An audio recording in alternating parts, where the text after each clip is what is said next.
Le gouvernement de la République prend à bras le corps la question de la stabilisation de la province de l'Ituri. Plus de 700 éléments venus du centre militaire de Lukusa ont reçu une formation complémentaire à Bunia sur les techniques de combat, le droit international humanitaire et les règles d'engagement ainsi que la discipline critères du succès au sein de FARDC. Durant 3 mois, ces soldats ont été outillés par des instructeurs de l'armée régulière de la 32e région militaire et de la garde républicaine pour se rendre compte de leur performance avant leur déploiement sur terrain. Le gouverneur militaire, le lieutenant général Luboyankashima Johnny, accompagné des membres du comité provincial de sécurité de l'Ituri, a palpé du doigt ce mardi au centre d'instruction de Rwampara, situé à environ 17 km du chef-lieu de l'Ituri, aux manœuvres et démonstrations de tir dans le théâtre des opérations.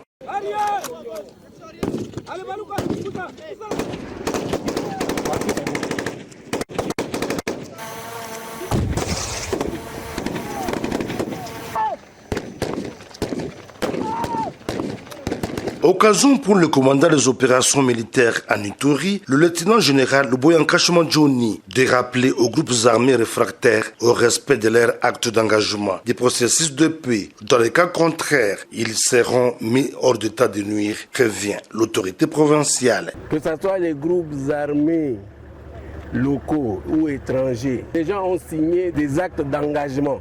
Et donc, ils doivent respecter ces actes d'engagement-là. Si vous ne respectez pas les actes d'engagement, bon, on va vous engager, nous allons vous neutraliser. Hier à Drodro ou avant-hier à Drodro, vous avez vu que ceux-là qui sont venus, qui n'ont pas respecté les actes d'engagement, mais on les a traités comme tels. Et nous avons perdu des civils pour rien parce que les gens veulent jouer à la provocation.